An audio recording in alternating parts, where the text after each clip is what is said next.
Hello, Renee Flamont here.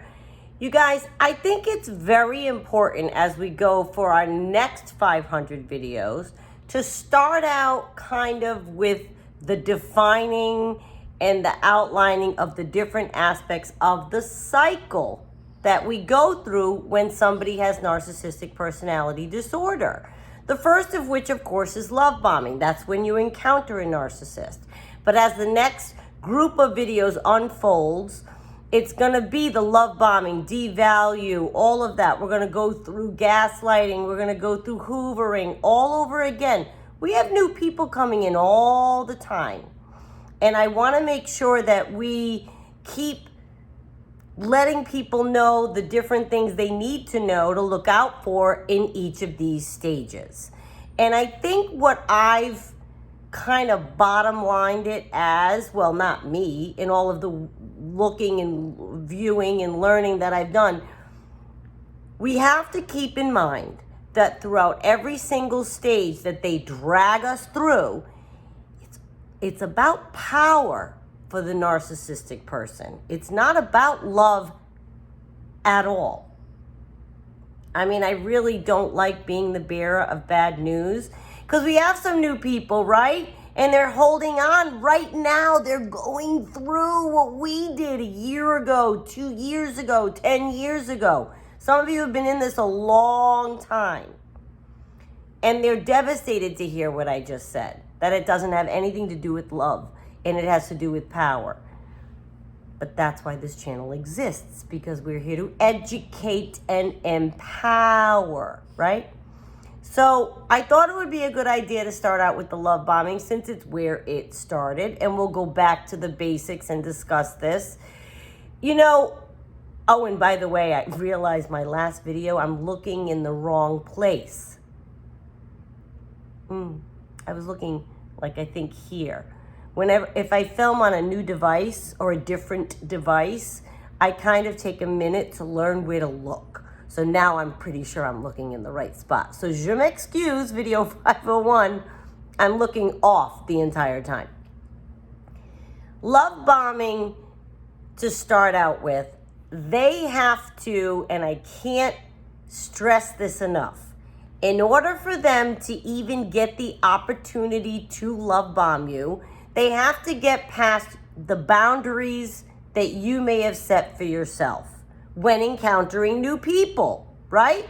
So if you said to yourself, I would like someone that, let's start basic, who isn't married, who seems genuine, who has a job, who is self-sustaining in their life and they live on their own in a responsible way, who, okay, the things I just listed, many of those might not be present or true, and we get loved bombed and we ignore them. Oh, he'll get a divorce. Oh, he'll get his own place. Oh, he's in between jobs. Oh, and my pronoun is he. I say it all the time. You insert your pronoun here. Mine is he, so that's to which I will refer when I'm talking about a romantic partner. But for them to get past your boundaries is necessary for them to even not begin the love bombing. You could be on a date with someone and they write in on love bombing, and that's where you're learning that they don't come into meeting your boundaries, your parameters, and you might leave that first date having been love bombed, but never go out with them again because you learned they don't pass your boundaries or parameters or meet the bar you've set for yourself in meeting someone. That's the best thing that could happen to you, because I'm not saying the love bombing can't happen. You go out on a date with somebody, you're there for a couple of hours, right?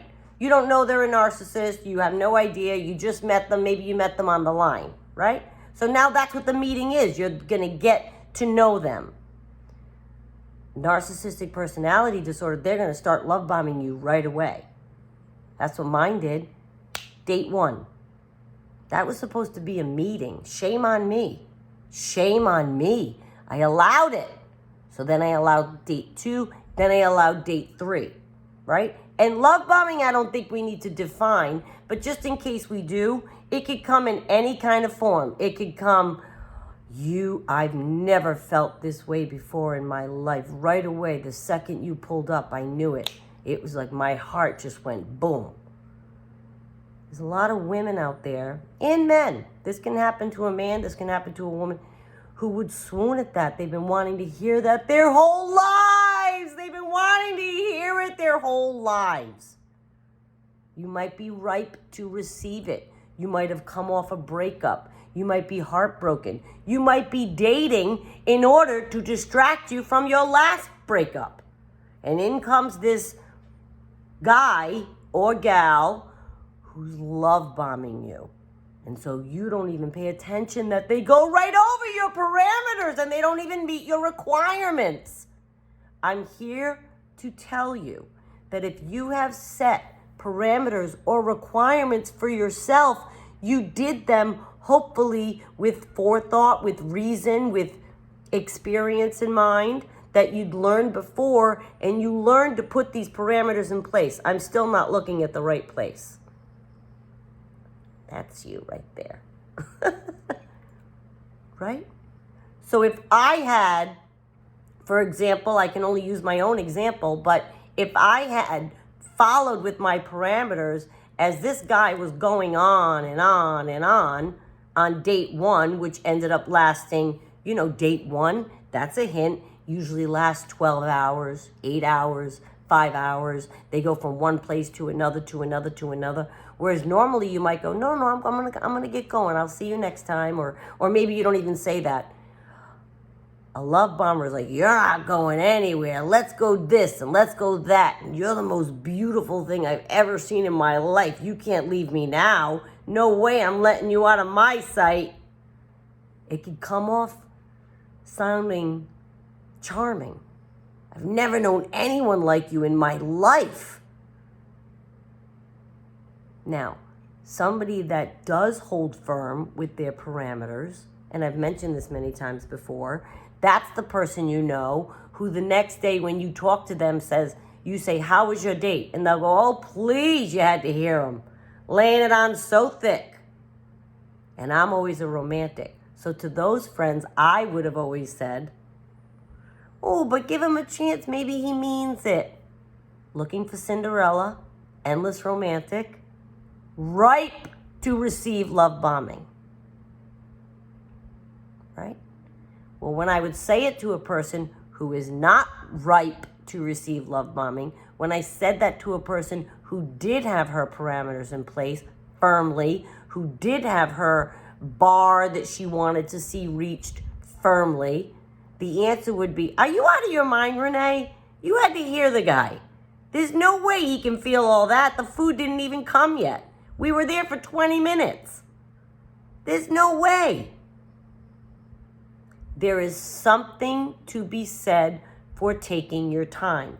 Now, a lot of people, that is the opposite concept of the whirlwind relationship, the opposite concept of allowing yourself to be swept up in the magic of a new relationship.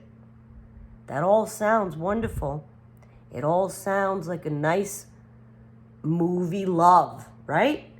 The danger is that there are people who love bomb, blast through your parameters, step on your boundaries, crush them, just to ensnare you. There are people that do that, and they're looking for someone to bite.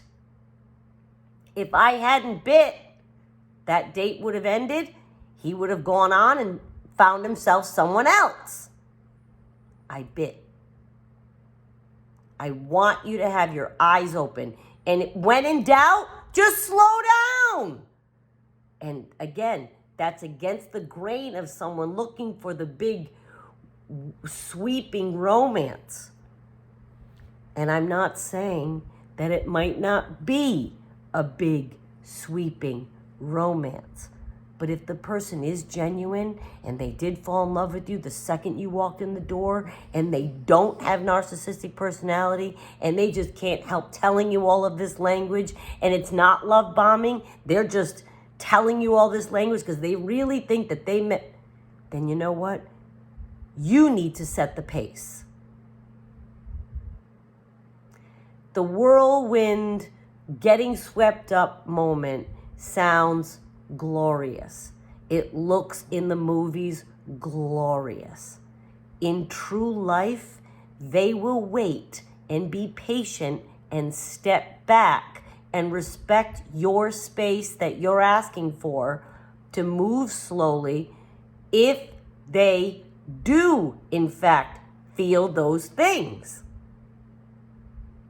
The three times in the last year, I tested 3 different people who did the love bombing on date 1. All ended up, I didn't see them again. Well, one person I had lunch with twice. But the second I challenged and said, oh, by the way, if you because I wasn't saying any language back, not one word. And they kind of were like, am I getting a little, I'm sensing a little bit like you're not in the same place that I am. I'm just feeling like this is it. And I had to remind them, well, I told you from the beginning that I'm going to move at a snail's pace. And I just don't think that you are. Well, they got nasty like that. The second, and I wasn't trying to test them. I was trying to re-explain that I will be going slowly. And in a nice way, I was trying to say, why don't you hold all that and let's see how we do. Let's see how this progresses. I'm not going to jump in like that ever again in my life. I've experienced that before. It doesn't really work out. They didn't maintain communication and dole it out weekly instead of minute to minute with texts bombarding my phone. They didn't. They disappeared. They said they're nasty and they were gone. So then you didn't feel anything that you said. Not one thing. So I caught you. Maybe you don't even realize it yourself. Maybe those 3 people, or one or all of them, were each so desperate themselves to find a girlfriend that they just wanted to land someone who they felt was halfway decent. She'll do. That has to be what it is. It wasn't me, because nothing continued. If you put the brakes on something, going slowly doesn't appeal to some people. They're wanting to jump right in. Like I said, you want to get distracted from the last person. You can't wait. You can't wait for someone to sweep. You have to wait. If you've been a victim of this kind of disorder before, you have to wait. Because you have to make sure that they're not another one. You have to make sure that you're putting yourself first, that you're keeping yourself safe. And that doesn't mean I'm walking through life negative, because I hear that a lot. Well, I don't want to do that. I just want to be open. I did that. I said that to friends of mine who were giving me this advice decades ago. Oh, but I just love the romance of it. Yeah. You know what, Renee? Guess where that landed you? Heed the advice of people that tell you, just pace yourself.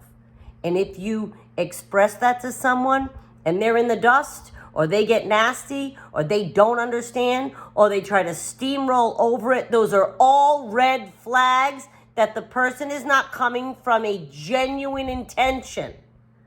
And I don't care what their intention is. You don't have to sit around and find out.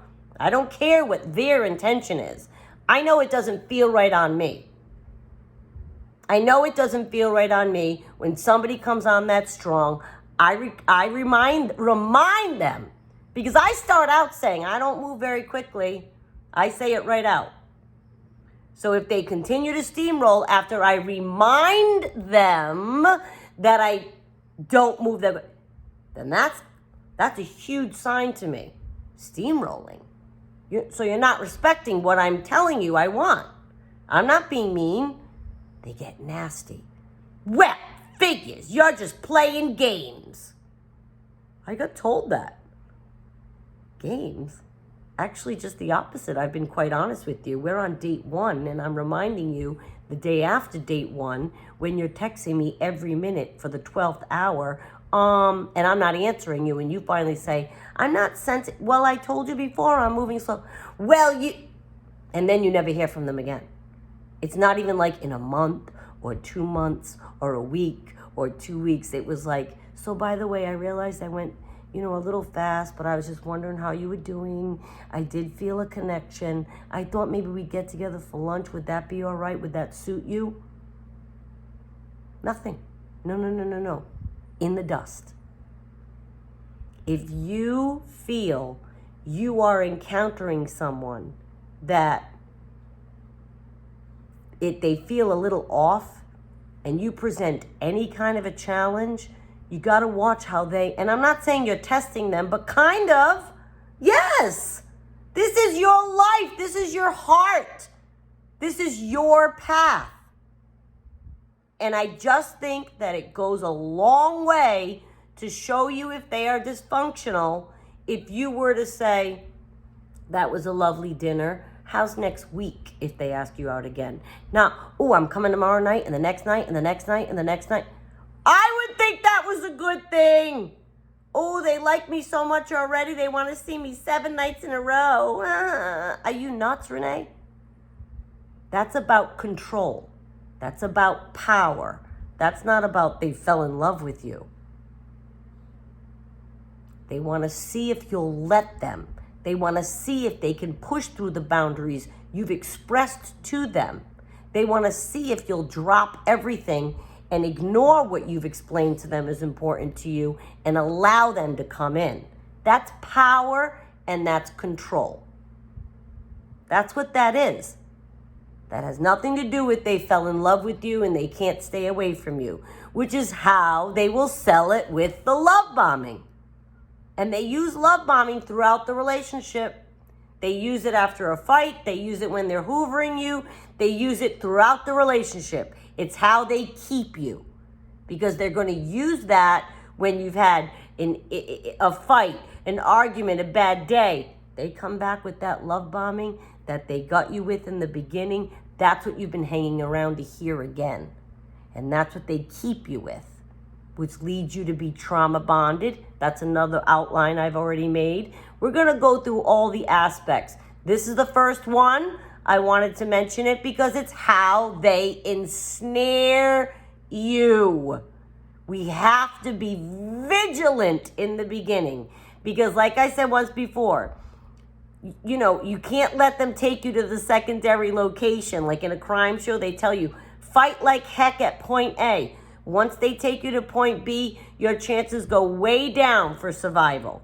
Same with this. Love bombing is point A.